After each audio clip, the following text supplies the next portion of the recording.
Next अपन बात करने वाले हैं पैरासेंटेसिस। क्या है पैरासेंटेसिस? पैरासेंटेसिस में अपन करते हैं जो अपना एब्डोमिनल कैविटी होता है या पेरिटोनियल कैविटी बोल सकते हैं, पेरिटोनियल कैविटी में एक्सेस अमाउंट में फ्लूइड का कलेक्शन हो जाएगा।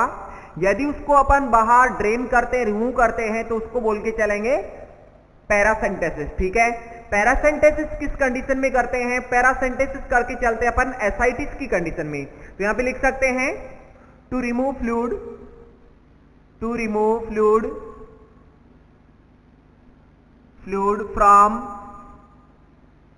From peritoneal cavity, peritoneal cavity, peritoneal cavity से अपन फ्लूइड को रिमूव करते हैं, उसको बोल सकते हैं क्या? पैरासेंटेसिस। ठीक है, नेक्स्ट बोले इसका पर्पज क्या होता है, इसका उद्देश्य क्या है? तो सिंपली अपन बोल सकते हैं प्रेशर को कम करने के लिए, टू डिक्रीज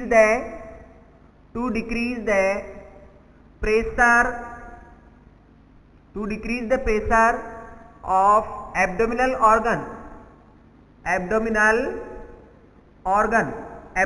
ऑर्गन पे जो प्रेशर क्रिएट हो रहा है उसकी वजह से उस प्रेशर को कम करने के लिए अपन कर सकते हैं पैरासेंटेसिस।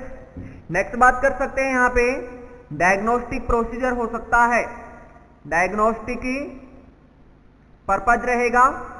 डायग्नोस्टिक पर्पज का मतलब ये रहता है यदि किसी पेशेंट को इन्फेक्शन हो रहा है या फिर बोल सकते हैं उसको कैंसरस कंडीशन है, उस कंडीशन में अपन उसका डायग्नोस्टिक प्रोसीजर के लिए ले सकते हैं इसका सैंपल। तो इसका पर्पज क्या रहा?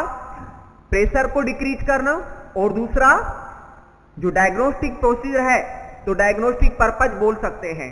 नेक्स्ट यदि बात करें इंडिकेशन की, तो इंडिकेशन क्या हो सकता है? इंडिकेशन का मतलब क्या होता है? कौन से पेशेंट में अपन सैंपल कलेक्ट करके चलेंगे या पैरासेंटेसिस करके चलेंगे? तो सिंपल सा बात रहेगा एसाइटिस। एसाइटिस का मतलब क्या है? What is ascites? एसाइटिस को बोल सकते हैं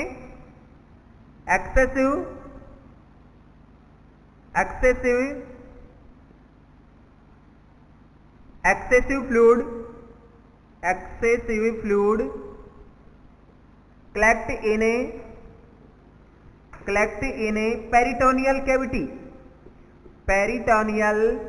कैविटी। यदि पेरिटोनियल कैविटी में एक्सेस फ्लूइड का कलेक्शन हो जाएगा उसको बोल के चल सकते हैं क्या? एसाइटिस। यदि वहां पे एसाइटिस हो गया तो अपने क्या करना है? फ्लूइड को बाहर निकालना है, ड्रेन करना है, यही रहेगा अपना क्या? पैरासेंटेसिस। अब अपन बात करें कि पैरासेंटेसिस कर रहे हैं तो पैरासेंटेसिस करने से पहले अपन पेशेंट को क्या इंस्ट्रक्शन दे सकते हैं या फिर वहां पे क्या अपना नर्सिंग एक्शन हो सकता है? तो अपन उसकी बात करके चलें कि nursing instruction to patient before procedure उसको क्या क्या इंस्ट्रक्शन दे सकते हैं? उसको बोल सकते हैं to empty the urinary bladder को एम्पटी करने के लिए बोलेंगे, बिकॉज चांस ऑफ इंजरी, क्योंकि इंजरी होने के ज्यादा चांस होते हैं। जब अपन उससे एब्डोमिनल पैरासेंटेसिस करते हैं तो यदि यूरिनरी ब्लैडर फुल रहेगा वहां पे तो उसमें जो साइज है उसका पेरिटोनियल कैविटी में आ जाएगा, और पेरिटोनियल कैविटी में आ जाएगा तो अपन निडल से प्रिक करेंगे तो प्रिक हो जाएगा कौन? यूरिनरी ब्लैडर प्रिक हो जाएगा, मीन्स इंजरी हो जाएगी। तो अपन पेशेंट को एडवाइस करके चलेंगे कि आप यूरिनेशन कर लीजिए बिफोर प्रोसीजर। ठीक है, इफ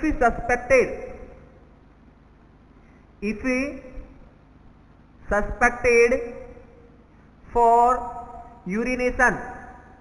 यूरिनेशन में अपने को सस्पेंशन है, सस्पेक्टेड है कि पेशेंट ने यूरिन पास आउट किया कि नहीं किया, उस कंडीशन में क्या कर सकते हैं? पेशेंट को कैथेटराइज कर सकते हैं, कैथेटराइजेशन कर सकते हैं, क्योंकि कैथेटराइजेशन करना वहां पे बहुत जरूरी हो जाएगा। अपने को सस्पेक्टेड अपने असेस किया और अपने को लगा कि यूरिन पास आउट नहीं हुआ, उस कंडीशन में अपन पेशेंट को कैथेटराइजेशन कर देंगे। नेक्स्ट अपन बात करके चलें, ये तो रहा अपना एक ही नर्सिंग इंस्ट्रक्शन का। अब बात करें नर्सिंग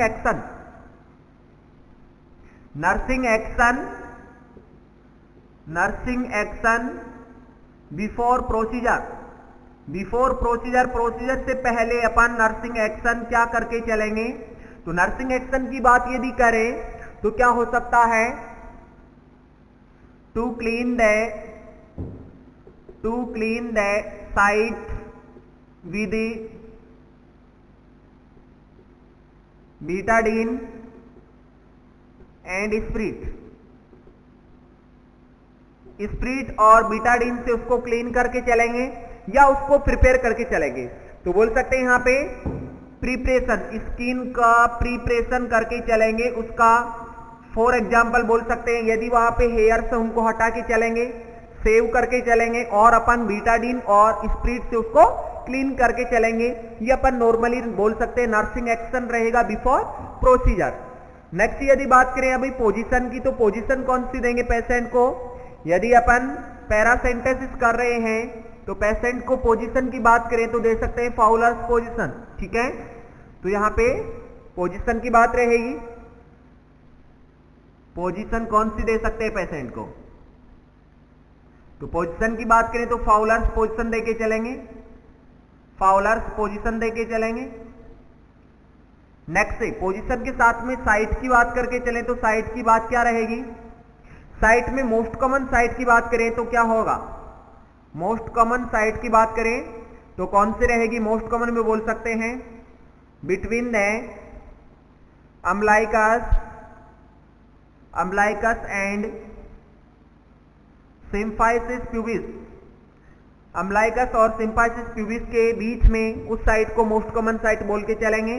तो मोस्ट कॉमन साइट, इसका मतलब यहां पे क्वेश्चन मार्क करके चलना होगा, इंपॉर्टेंट है। मीन से फर्स्ट साइट मैंने बताया जो अपनी अम्बलाइकस है उससे लेके सिम्फाइसिस प्यूबिस उसके बीच में अपन मिड लाइन में कहीं पे भी कर सकते हैं। बोले तो इस पॉइंट को बोलेंगे between the umbilicus and symphysis pubis. ये मोस्ट कॉमन साइट रहेगा जहां पे अपन ज्यादातर काम में लेके चलते हैं। सेकंड यदि बात करें तो बोल सकते हैं 2/3 along with umbilicus to anterior iliac crest, anterior ilia की क्रेस्ट। मीन्स बोल सकते हैं अपना जो अम्बलाइकस होता है और अम्बलाइकस से एक ऑब्लिक लाइन बनेगी, मीन्स वहां पे एंटीरियर इलियक स्पाइन होगा। तो वहां पे मिड लाइन मीन्स 2/3 अम्बलाइकस से 2/3 वहां पे अपन साइट में प्रिक करके चल सकते हैं। क्या? निडिल, मीन्स वो भी साइट हो सकती है। तो ये दो साइट होती हैं। नेक्स्ट इसी के साथ अपन बात करना चाहें आर्टिकल्स की, तो कौन कौन से आर्टिकल्स होते हैं जो कि अपन काम में लेते हैं ड्यूरिंग पैरासेंटेसिस? तो कौन कौन से आर्टिकल्स हो सकते हैं? आर्टिकल्स की बात करेंगे। आर्टिकल्स कौन कौन से हो सकते हैं? तो आर्टिकल्स में सिंपली अपन नीडल की बात कर सकते हैं, नेक्स्ट अपन कैथेटर की बात कर सकते हैं और नेक्स्ट अपन बीटाडीन की बात कर सकते हैं। बीटाडीन क्यों चाहिए अपने को? Betadine to paint the skin के ऊपर पेंट करने के लिए अपने को क्या चाहिए? बीटाडीन एंड स्प्रिट चाहिए, जिससे कि अपन स्किन को क्लीन कर सकते हैं बिफोर प्रोसीजर। ठीक है, ये रहेंगे आर्टिकल्स। साइट की बात कर ली। नेक्स्ट अपन क्वांटिटी की बात करेंगे।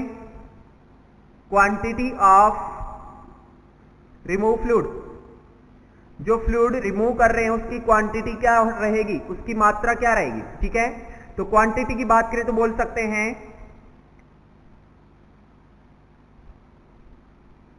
2000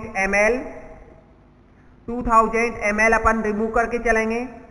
if more than 2000 ml then procedure repeat after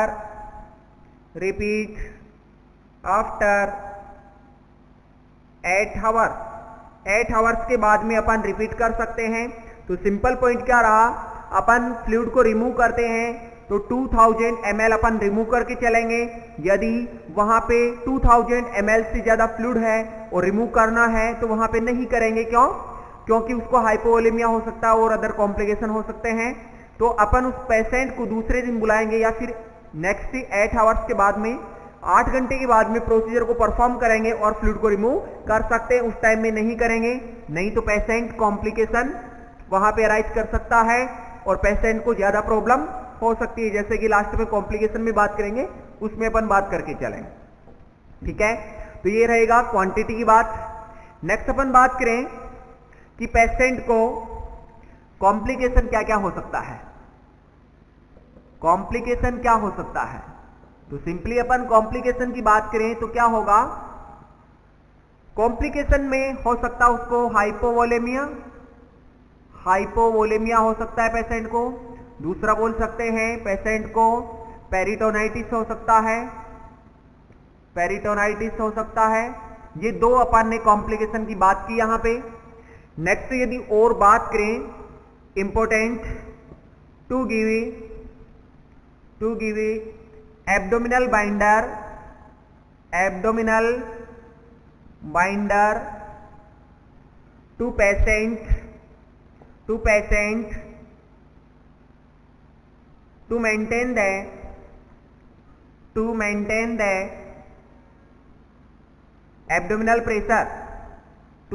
the abdominal pressure, abdominal pressure को मेंटेन करने के लिए अपन एब्डोमिनल बाइंडर दे सकते हैं। तो एब्डोमिनल बाइंडर अपन उसके स्टमक के ऊपर अप्लाई करेंगे, एब्डोमेन के ऊपर अप्लाई करेंगे, तो क्या होगा, उसको प्रेशर की वजह से सपोर्ट मिलेगा, जिससे कि हर्निया नहीं होगा और कॉम्प्लिकेशन नहीं होंगे। क्यों, पहले फ्लूइड से प्रेशर लग रहा था, एकदम से फ्लूइड का प्रेशर कम होने की वजह से ऑर्गन का प्रोट्रूजन हो सकता है, उससे बचने के लिए अपन एब्डोमिनल बाइंडर यूज कर सकते हैं। ये रहेगा इंपॉर्टेंट पॉइंट। कॉम्प्लिकेशन में क्या हो सकता है, हाइपोवोलेमिया हो सकता है उसको, देन उसको क्या हो सकता है, पेरिटोनाइटिस हो सकता है। तो ऑल इंफॉर्मेशन अबाउट द पैरासेंटेसिस, इसी के साथ में अपना पैरासेंटेसिस प्रोसीजर होता है कंप्लीट। ओके,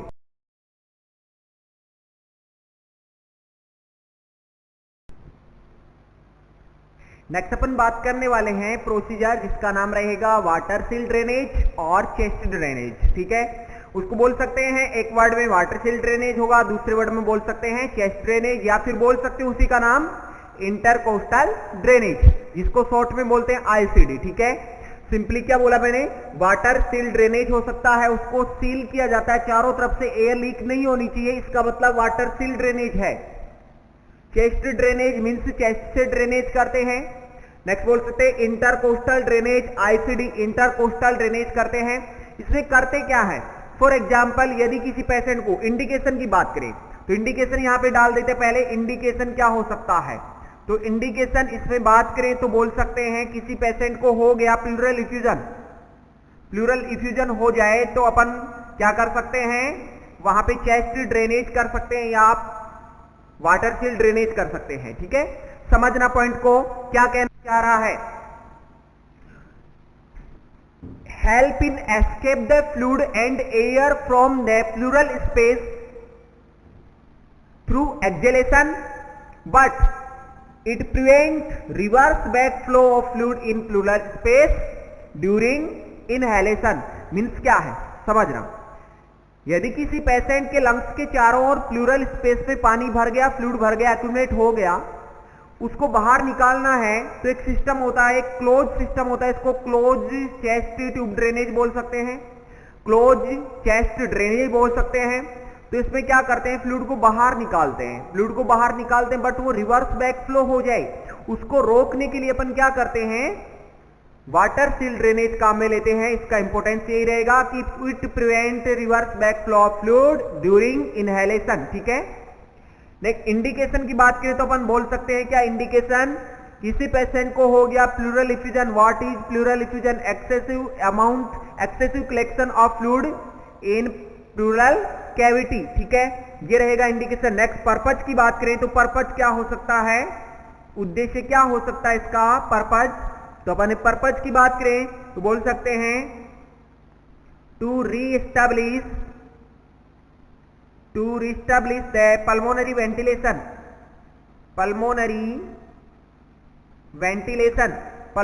वेंटिलेशन को रीस्टैब्लिश करने के लिए काम में लेंगे।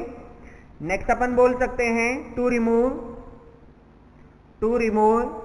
Fluid and air from pleural space, pleural space, fluid और एयर को अपन प्लूरल स्पेस से बाहर निकालते हैं, उसको बोलते हैं क्या? सिंपल अपन बोल के चलेंगे चेस्ट ट्यूब ड्रेनेज। नेक्स्ट बोलते हैं to create negative pressure, to create negative pressure in lungs, lungs के अंदर नेगेटिव प्रेशर क्रिएट करने के लिए अपन चेस्ट ट्यूब ड्रेनेज करके चलेंगे। सिंपल तीनों पॉइंट सुनना। इसका पर्पज क्या है? पल्मोनरी वेंटिलेशन को रीस्टैब्लिश करने के लिए कर सकते हैं, या फिर बोल सकते हैं एयर और वाटर को रिमूव करने के लिए कर सकते हैं, या फिर बोल सकते हैं नेगेटिव प्रेशर क्रिएट करने के लिए। जब अपना लंग्स का प्रेशर नेगेटिव होगा तो ही अपन इनहेलेशन कर पाएंगे। ठीक है, तो ये सिंपल इसका पर्पज रहेगा। नेक्स्ट यदि बात करें, नेक्स्ट इसमें प्रोसीजर की बात करें या आर्टिकल्स की बात करें, तो क्या प्रोसीजर की बात कर सकते हैं और क्या आर्टिकल्स की बात कर सकते हैं? कौन कौन से आर्टिकल्स की यहां पे अपने को नीड रहेगी, ये सभी अपन बात करके चलेंगे। तो यहां पे आर्टिकल्स की बात करें तो कौन कौन से आर्टिकल्स रहेंगे? आर्टिकल्स में सबसे फर्स्ट बोल सकते हैं अपने पास में नीडल रहेगी, नीडल का गेज रहेगा 21 गेज का।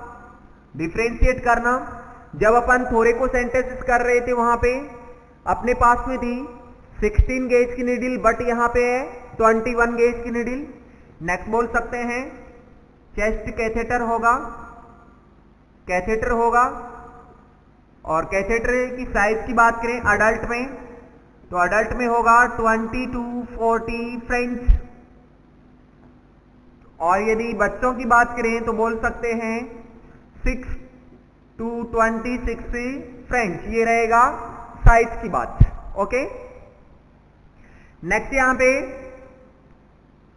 2% जाइलोकेन रहेगा, 2% जाइलोकेन रहेगा। नेक्स्ट बोल सकते हैं Betadine and spirit, Betadine and spirit रहेगा उसको क्लीन करने के लिए, साइट को क्लीन करने के लिए। नेक्स्ट यहां पे वाटर सील बोतल रहेंगी, वाटर सील बोतल।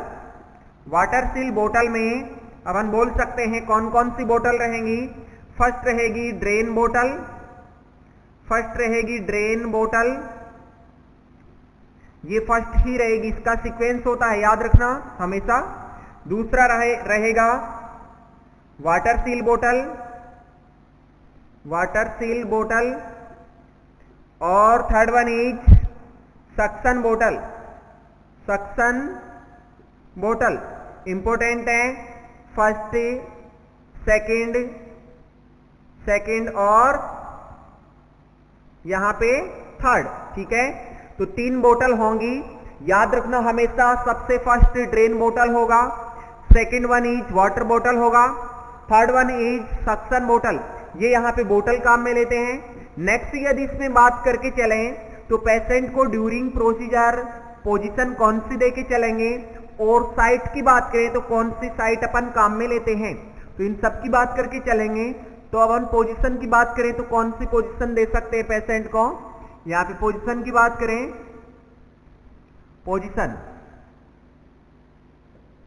पोजीशन कौन सी दे सकते हैं? पोजीशन दे सकते हैं पेशेंट को फाउलर्स पोजीशन, दे सकते हैं। ठीक है, ना ही तो उसको हाई फाउलर, ना ही उसको फाउलर, सेमी फाउलर, बट उसको फाउलर्स पोजीशन देके चलेंगे, जिससे कि फ्लूइड आसानी से ड्रेन हो जाए।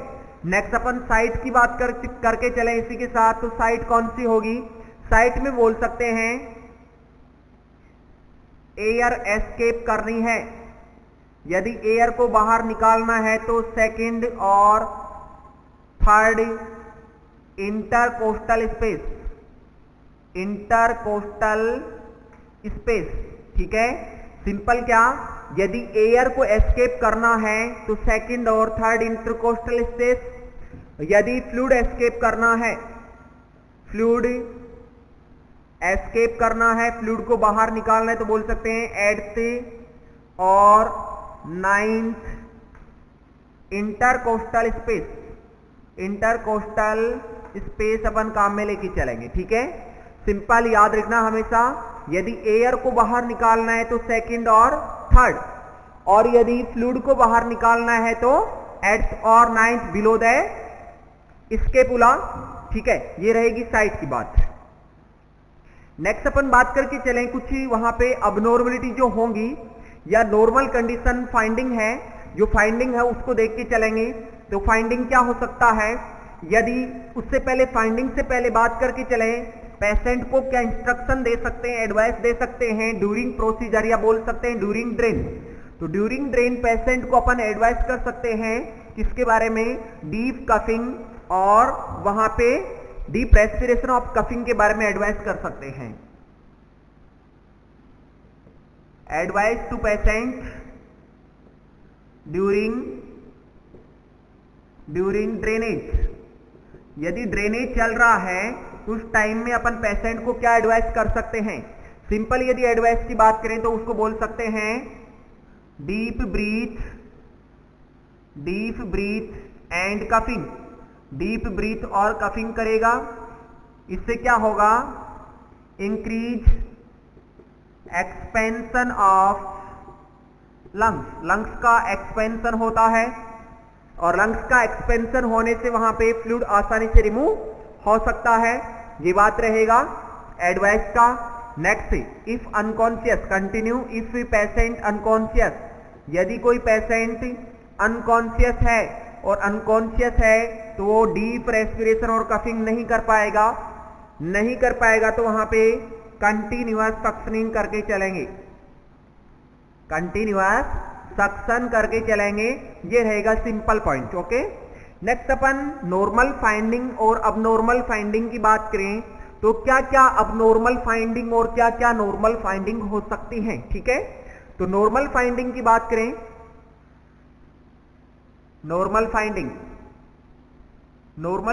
क्या क्या हो सकती है। ठीक है, नॉर्मल फाइंडिंग की बात करें तो बोल सकते हैं सिंपल वहां पे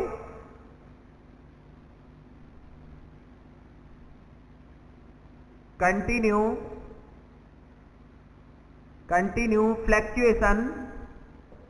फ्लैक्चुएशन इन ड्रेन बोतल में कंटिन्यूअस फ्लैक्चुएशन चल रहा है, दैट इज नॉर्मल फाइंडिंग। यदि ऐसा वहां पे देखा जाता है तो एक नॉर्मल फाइंडिंग है। मींस क्या समझा अपन ने, जो फर्स्ट वाली ड्रेन बोतल है उसमें यदि कंटिन्यूअस फ्लैक्चुएशन चल रहा है और फ्लैक्चुएशन चल रहा है तो उसको बोल सकते हैं क्या, नॉर्मल फाइंडिंग है। नेक्स्ट अपन सेकंड बात करें, इंटरमिटेंट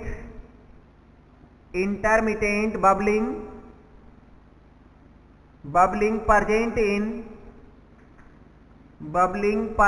इन वाटर सील बोतल। यदि वाटर सील बोतल में इंटरमिटेंट बबलिंग परजेंट रहेंगी, दैट इज नॉर्मल फाइंडिंग। ये नॉर्मल फाइंडिंग रहेगा। ठीक है, नॉर्मल फाइंडिंग रहेगा।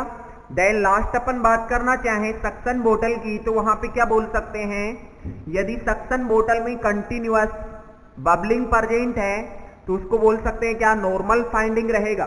तो थर्ड अपना पॉइंट रहेगा कंटिन्यूअस बबलिंग परजेंट इन सक्शन बोतल, दैट इज नॉर्मल फाइंडिंग। ये भी कौन सी रहेगी, नॉर्मल फाइंडिंग रहेगी। तो क्या बात की अपन ने, यहां पे बोल सकते हैं कंटिन्यू नहीं लिख के फ्लैक्चुएशन बोल सकते हैं, इंटरमिटेंट फ्लैक्चुएशन। ठीक है, तो ध्यान से समझना, इंटरमिटेंट फ्लैक्चुएशन चल रहा है किसमें, ड्रेनेज बोतल में, नॉर्मल फाइंडिंग है। इंटरमिटेंट बबलिंग चल रही वाटर सील बोतल में, नॉर्मल फाइंडिंग है। और कंटिन्यूअस बबलिंग परजेंट है किसमें, सक्शन बोतल में, दैट इज नॉर्मल फाइंडिंग। ये रहेगा सब नॉर्मल फाइंडिंग की बात। अब करेंगे अब नॉर्मल फाइंडिंग की बात। अब नॉर्मल फाइंडिंग में क्या बात करके चलेंगे, if continuous bubbling present in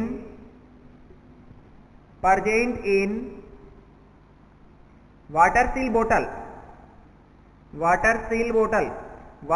bottle में कंटिन्यूअस बबलिंग प्रेजेंट है, इंटरमिटेंट नहीं होगी, कंटिन्यूअस होगी। इसका मतलब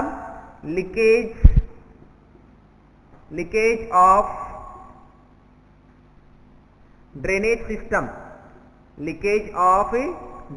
सिस्टम, ड्रेनेज सिस्टम क्या हो गया, लीकेज हो चुका है। ठीक है, ये रहेगा अपना अब नॉर्मल कंडीशन, क्या लीकेज हो चुका है सिस्टम। नेक्स्ट बात करके चलें, यदि वहां पे इंटरमिटेंट जो बबलिंग आ रही थी वो स्टॉप हो गई तो क्या बोल सकते हैं, नेक्स्ट कंडीशन रहेगी if stop the intermittent bubbling in water seal बोतल। यदि वाटर सील बोतल में इंटरमिटेंट बबलिंग स्टॉप हो चुके, बंद हो चुके, इसका मतलब वहां पे ऑब्स्ट्रक्शन आ चुका है, ऑब्स्ट्रक्शन इन ड्रेनेज सिस्टम में ऑब्स्ट्रक्शन आ चुका है। देन अपना नर्सिंग एक्शन क्या रहेगा, नर्सिंग एक्शन की बात करें तो बोल सकते हैं सिंपली मिल्किंग द ट्यूब को अपन मिल्किंग करेंगे। मिल्किंग का मतलब होता है, मिल्किंग का मतलब सिंपली उसको दबाना होता है, और दबाएंगे मिल्किंग करेंगे तो हो सकता है कि वहां पे ऑब्स्ट्रक्शन हट जाए। नेक्स्ट अपन बात करेंगे कुछ नर्सिंग एक्शन की वहां पे, तो नर्सिंग एक्शन में क्या बोल सकते हैं, यदि एक्सीडेंटली ट्यूब डिसलॉक्ड हो जाए या डिस्कनेक्ट हो जाए उसकी बात करके चलेंगे। तो सबसे first point, if drainage tube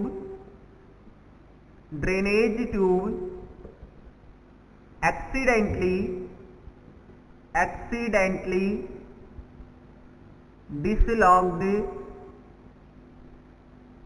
dislodged from chest से डिसलॉक्ड हो गई। सुनना ध्यान से, यदि जो ड्रेनेज बोतल सिस्टम जो चेस्ट ट्यूब थी या ड्रेनेज ट्यूब थी वो वहां से एक्सीडेंटली डिसलॉक्ड हो गया, जो साइट है, साइट कौन सी है जहां पे चेस्ट पे लगा हुआ है वो साइट है, वहां से डिसलॉक्ड हो गई है, हट चुकी है, तो क्या करेंगे, to cover the site with Vaseline gauge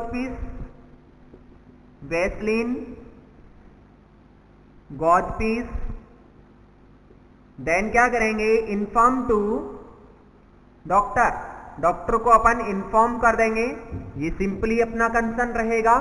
ठीक है, यदि यहां चेस्ट से साइड से यदि ट्यूब डिसलॉक्ड होती है तो अपन इन्फॉर्म करेंगे किसको, डॉक्टर को इन्फॉर्म करेंगे। उससे पहले अपना नर्सिंग एक्शन क्या रहेगा कि उस स्टोमा को या जो वहां पे ओपनिंग हो रही है उसको अपन क्लोज कर देंगे, कवर कर देंगे, किसके द्वारा, वैसलीन गोज पीस से अपन कवर करके चलेंगे।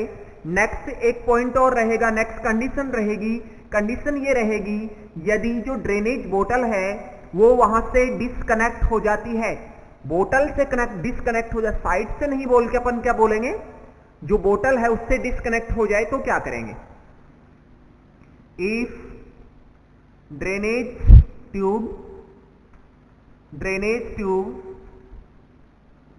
accidentally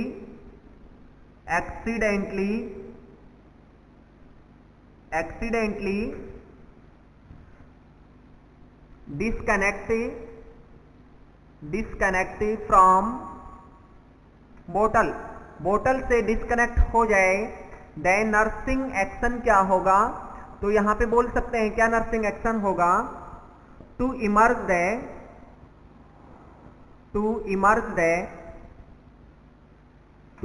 the tube in normal saline बोतल। यदि ऐसा होता है कि जो बोतल से अटैच है ट्यूब, एक तो ट्यूब चेस्ट से अटैच रहेगी, दूसरा बोतल से अटैच है वहां से डिस्कनेक्ट हो जाती है, तो अपन उसको हटा क्या करेंगे, नॉर्मल सेलाइन वाली बोतल में इमर्ज कर देंगे, डाल देंगे, ठीक है। नेक्स्ट अपन कोई कंडीशन की बात करें, ये सभी कंडीशन यहाँ पे नॉर्मल अब नॉर्मल की बात होगी। नेक्स्ट अपन कोई यहाँ पे पॉइंट की बात करें इंपॉर्टेंट, तो जो अपना ड्रेनेज बोतल होता है वो हमेशा चेस्ट के अबव रखते हैं। ड्रेनेज बोतल always keep above the chest level, above the chest level से हमेशा ऊपर होना चाहिए। यदि above नहीं, below the तो अपना पॉइंट क्या बना, ड्रेनेज बोतल always keep below the chest level से हमेशा बिलो रहता है, नीचे रहता है। नेक्स्ट बोल सकते हैं ट्यूब के बारे में। यदि ट्यूब के बारे में अपन बात करें तो क्या बोल सकते हैं, drainage tube not too short और and small, too short and long, क्या ना ही तो शॉर्ट होनी चाहिए और ना ही वो लॉन्ग होनी चाहिए। मीन्स जो ड्रेनेज बोतल है वो ना ही तो शॉर्ट रहेगी ना ही लॉन्ग रहेगी।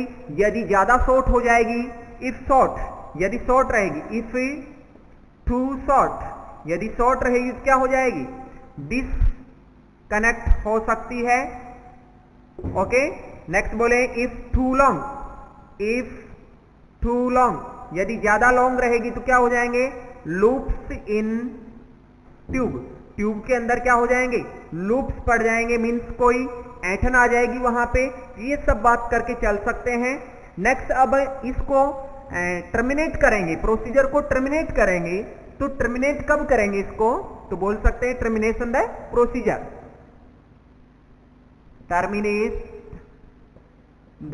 प्रोसीजर, कब अपन इसको टर्मिनेट कर सकते हैं प्रोसीजर को, तो टर्मिनेट करेंगे when patient condition is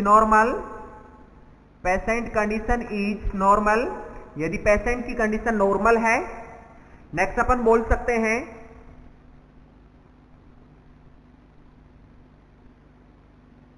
75 to 100 ml drainage per day. यदि 75 डेज से कम है या 75 to 100 ml drainage per day है, और वहां पे to establish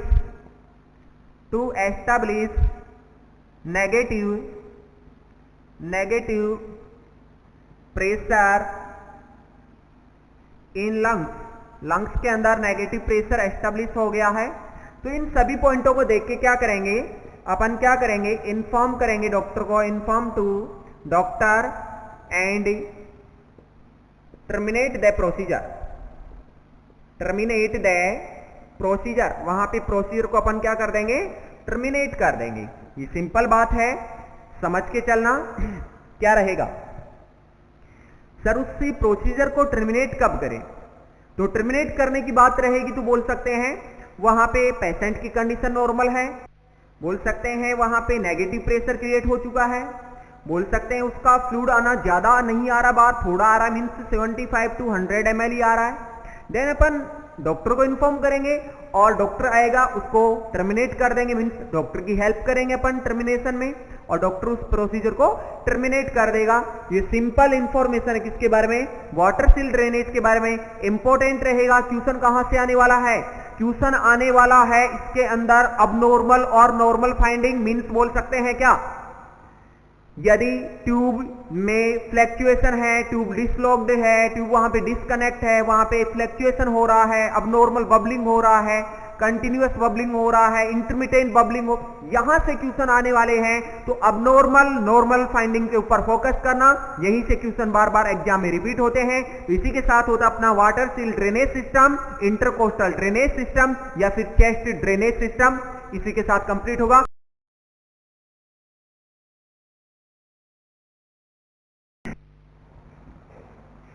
hello friends, We are discussing today in this class. Topic name is medical and surgical asepsis. What is medical and surgical asepsis? जो भी हॉस्पिटल में आर्टिकल्स होते हैं, जो भी इंस्ट्रूमेंट होते हैं, उनको अपन स्टेरिलाइज करते हैं, उनको अपन इन्फेक्शन से दूर करते हैं, हटाते हैं इन्फेक्शन, मीन्स असेप्सिस करते हैं, डिसइंफेक्शन करते हैं, स्टेरिलाइजेशन करते हैं, तो उसको बोल के चलेंगे medical and surgical असेप्सिस।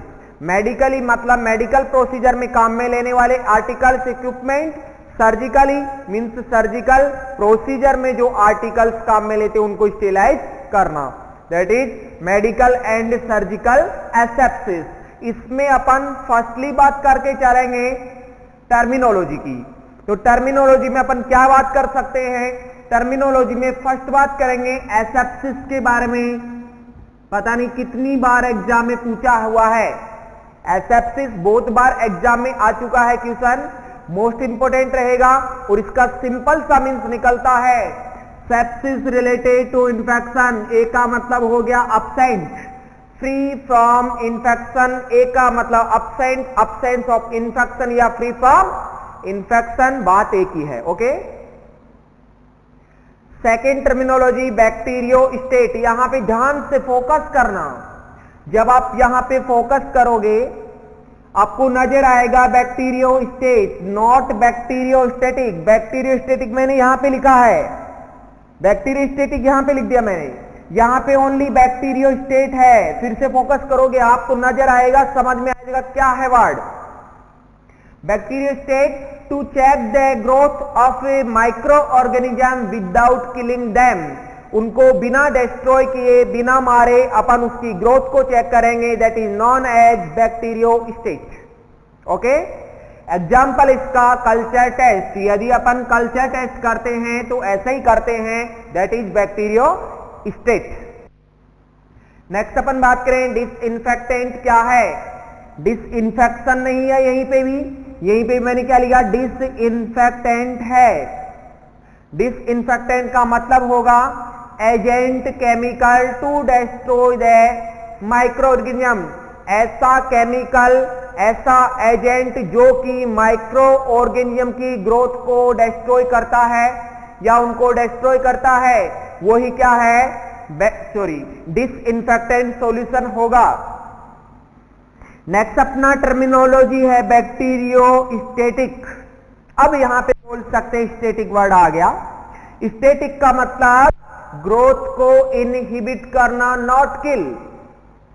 A process by which to inhibit the growth of micro organism. Micro organism की ग्रोथ को इनहिबिट करता है, उसको अपन बोल के चलेंगे क्या, बैक्टीरियो स्टेटिक। ओके। नेक्स्ट अपन टर्मिनोलॉजी की बात करें तो कौन सा टर्मिनोलॉजी रहेगा अपना, बैक्टीरियोसाइडल। साइडल का मतलब होता है किल कर देना। साइडल का मतलब क्या होता है, किल कर देना। तो यहां पे किल कर देंगे means a process by which to kill the micro organism. Micro organism को किल कर देना। यहां पे मैंने बोला इनहिबिट कर देना, यहां पे मैंने बोला किल कर देना। मींस बैक्टीरियो स्टेटिक, सप्रेस करना, इनहिबिट करना ग्रोथ को, और साइडल का मतलब होता है किल कर देना। ओके। नेक्स्ट टर्मिनोलॉजी क्या रहेगी, कैरियर क्या है। कैरियर का मतलब यह होता है कि एक होस्ट है, एक पर्सन है, उसको कोई भी इंफेक्शन है, कोई भी डिजीज है, मींस उसके अंदर, बॉडी के अंदर पैथोजन तो है बट उसको साइन सिम्टम्स तो नहीं हो रहे हैं, वो डिजीज को कैरी करता है, वो कैरियर है, बट वहां पे साइन सिम्टम्स शो नहीं हो रहे हैं, उसको कैरियर बोल के चलेंगे। A host which have pathogenic agent in his body without show their sign symptom. वहां पे साइन सिम्टम शो नहीं करता है, ये रहेगा कैरियर। नेक्स्ट यदि टर्मिनोलॉजी की बात करके चले तो अपन नेक्स्ट टर्मिनोलॉजी का नाम है डिसइंफेक्शन। तो अपन डिसइंफेक्शन की बात करके चलेंगे। व्हाट इज डिसइंफेक्शन, डिसइंफेक्शन क्या है, तो अपन बात करके चलेंगे। ये एक प्रोसेस है जिसके अंदर क्या करते हैं, जो पैथोजेनिक और नॉन पैथोजेनिक माइक्रो ऑर्गेनिज्म है उनको डिस्ट्रॉय किया जाता है। तो यहां पे राइट डाउन 7th नंबर का टर्मिनोलॉजी डिसइंफेक्शन। क्या है disinfection? A process in which to destroy the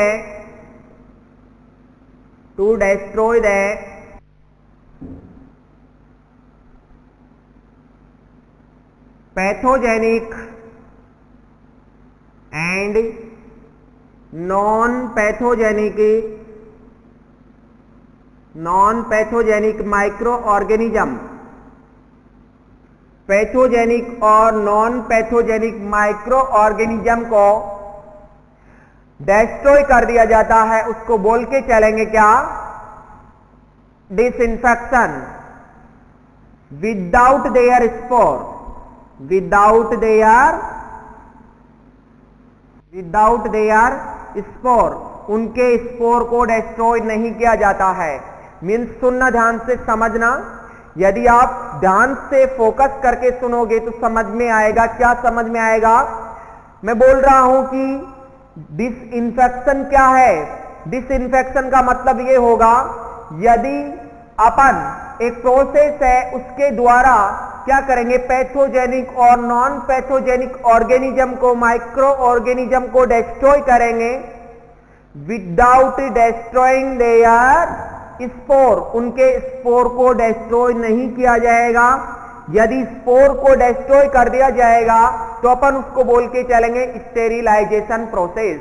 तो नेक्स्ट अपना टर्मिनोलॉजी रहेगा 8th नंबर का sterilization. Sterilization, what is sterilization? Simple रहेगा, यही है। मीन्स इसको थोड़ा सा मॉडिफाइड करते हैं। A process in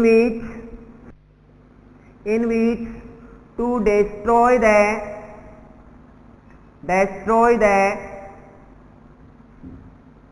pathogenic and non-pathogenic microorganism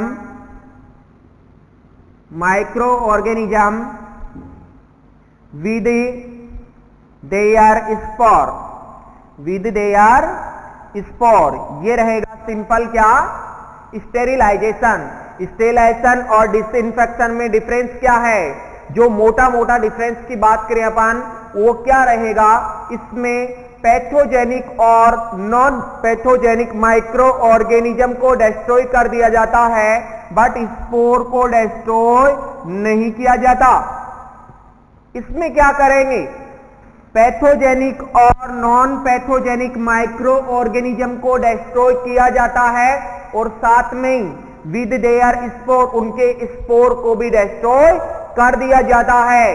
यह रहेगा अपना कौन सा मेथड? Sterilization method. नेक्स्ट अपन फ्रेंड्स बात करने वाले हैं किसके बारे में? Types of method of sterilisation.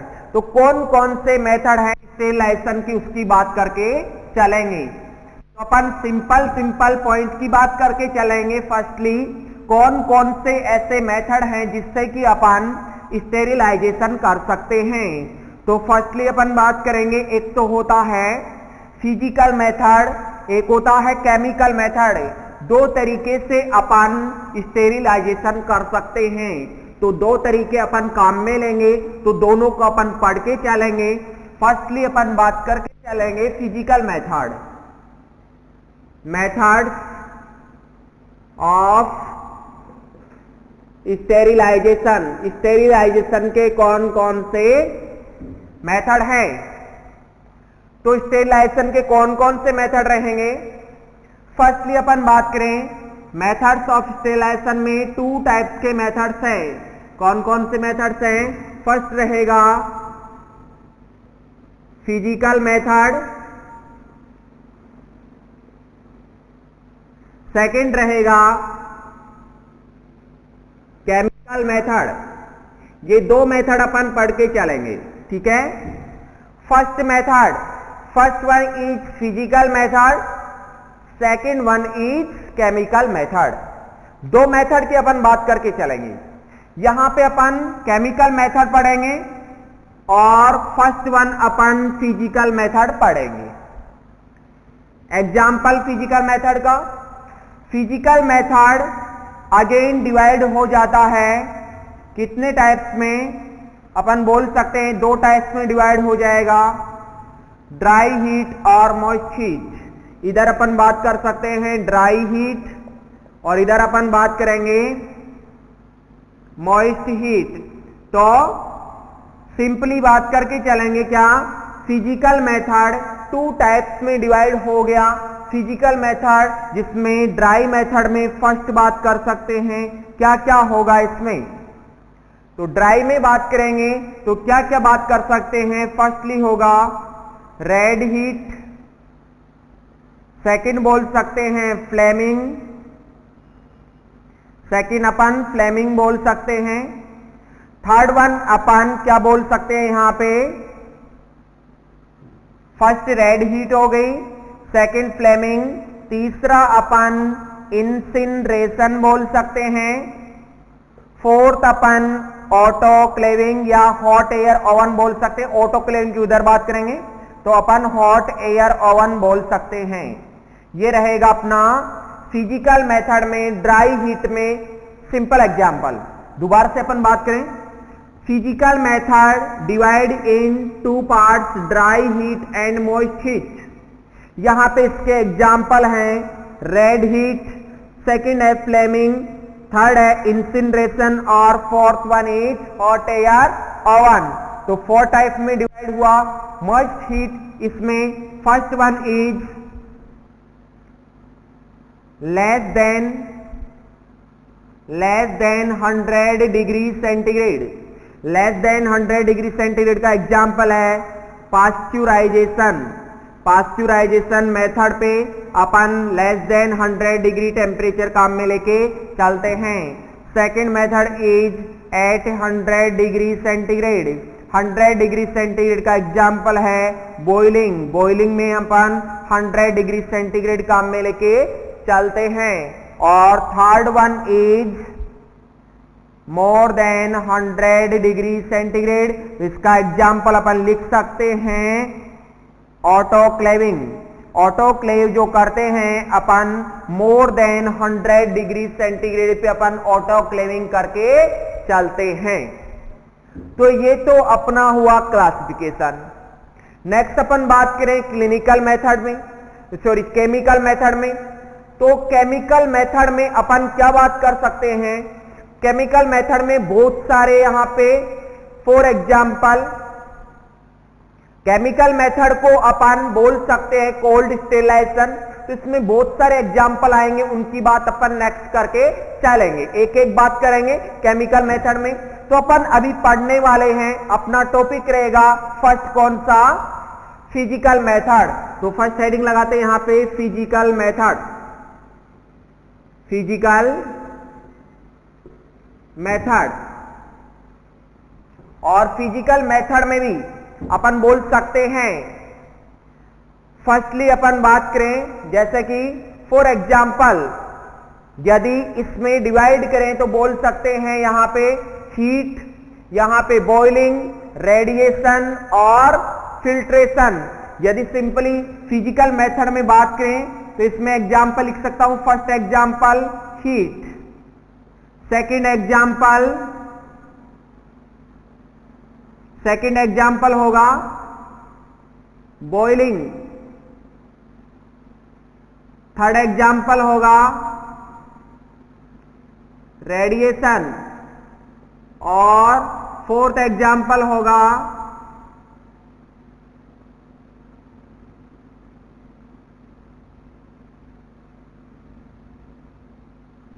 Filtration.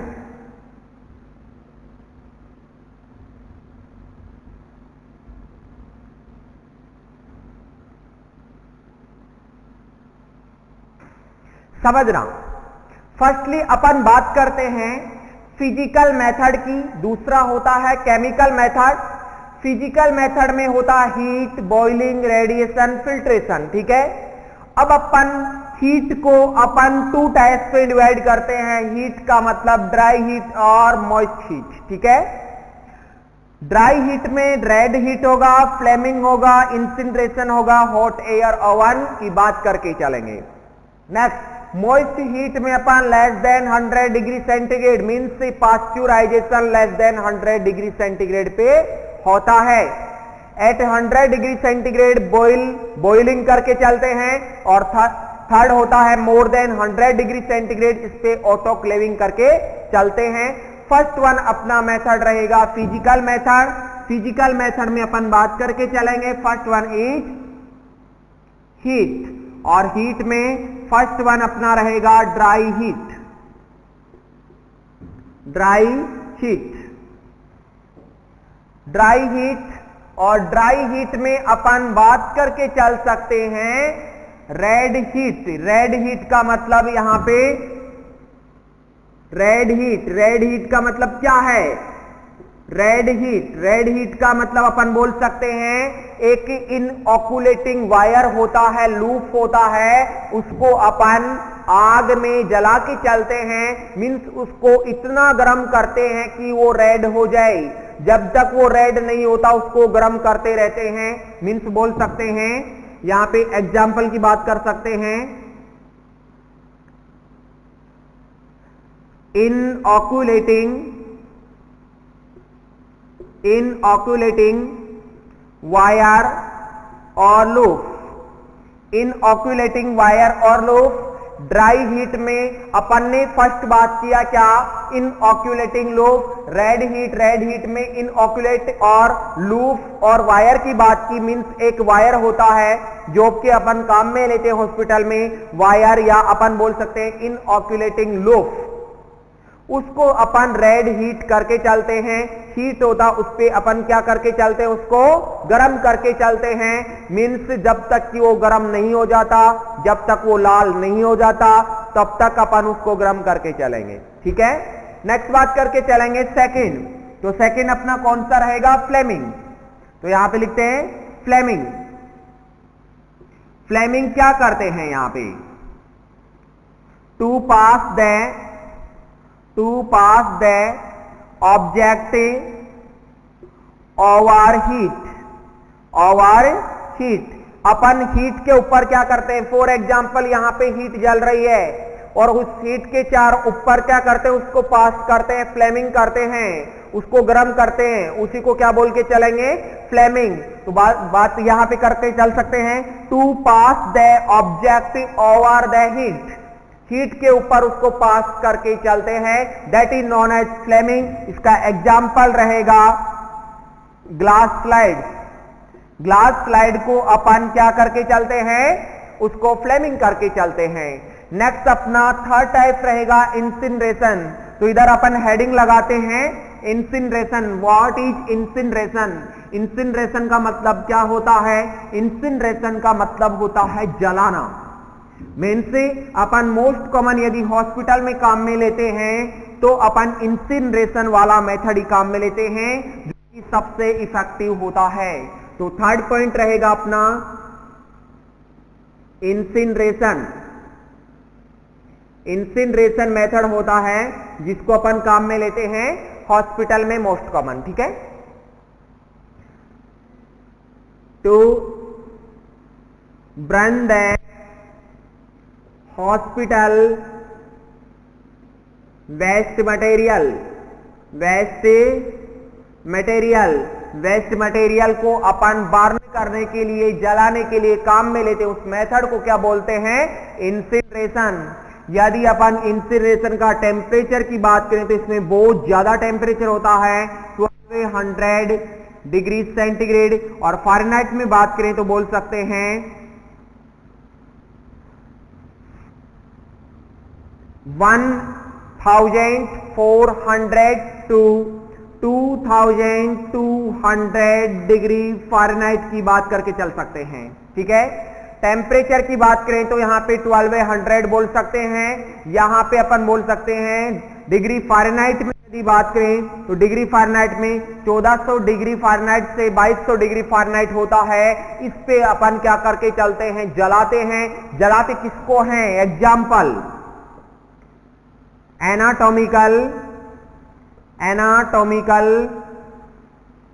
Body waste, anatomical body waste को जलाते हैं, या बोल सकते हैं डेड टिश्यू को जला के चलते हैं, या फिर डेथ पेशेंट को जला के चलते हैं, या फिर बोल सकते हैं बायोमेडिकल हॉस्पिटल वेस्ट को जला के चलते हैं। तो सिंपल अपन बोल सकते हैं इंसिनरेशन क्या है, सुनना ध्यान से।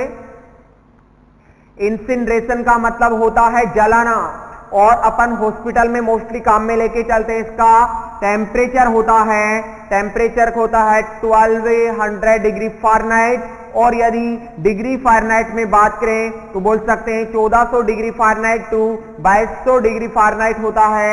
और इसका एग्जाम्पल है किसको जला के चलते हैं, तो बोल सकते हैं एनाटॉमिकल बॉडी वेस्ट को, दूसरा बोल सकते हैं डेड टिश्यू या डेथ पेशेंट को, या बायोमेडिकल वेस्ट हॉस्पिटल जो वेस्ट होता है उसको जला के चलते हैं। ये होता है अपना इंसिनरेशन मेथड। नेक्स्ट अपन फोर्थ टाइप की बात करेंगे, तो फोर्थ टाइप कौन सा होगा अपना? फोर्थ टाइप अपना अपना हॉट एयर ओवन। तो नेक्स्ट अपना फोर्थ टाइप है कौन सा? Hot air oven. Fourth type hot air oven. Hot air oven का मीन्स क्या होता है? हॉट एयर ओवन को ड्राई स्टेरिलाइजेशन बोलते हैं। ड्राई हीट स्टेरिलाइजेशन क्या बोलते हैं? ड्राई हीट स्टेरिलाइजेशन बोल के चलते हैं। ओके, तो इंपॉर्टेंट क्वेश्चन रहेगा, ड्राई हीट स्टेरिलाइजेशन किसको बोलते हैं? अपन हॉट एयर ओवन को बोल के चलेंगे। यूज एज कॉमर्शियल बेसिस, अपन कॉमर्शियल बेसिस इसको यूज में लेके चलते हैं। और एग्जाम्पल इसमें टेम्परेचर, इसमें यदि टेम्परेचर की बात करें तो कितना टेम्परेचर होता है? इसका टेम्परेचर कितना होगा? 160 degree centigrade. 160 degree centigrade temperature होगा। और यदि टाइम ड्यूरेशन की बात करें तो इसका टाइम ड्यूरेशन कितना होगा? तो हॉट एयर ओवन का टाइम ड्यूरेशन कितना होगा? तो हॉट एयर ओवन का टाइम ड्यूरेशन होता है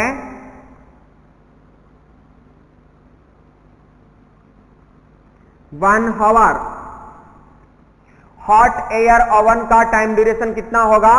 1 आवर होगा। अब यदि अपन एग्जाम्पल की बात करते हैं तो एग्जाम्पल की बात, हॉट एयर ओवन में किसका डिसइंफेक्शन कर सकते हैं, किसको स्टेरिलाइज कर सकते हैं? तो यहां पे एग्जाम्पल की बात करेंगे तो ग्लास स्लाइड्स की बात कर सकते हैं, या फिर ग्लास इंस्ट्रूमेंट की बात कर सकते हैं। ये अपन बात करके चलेंगे हॉट एयर ओवन में। मीन्स सिंपली बात करके चलेंगे, ड्राई हीट स्टेरिलाइजेशन किसको बोलते हैं अपन?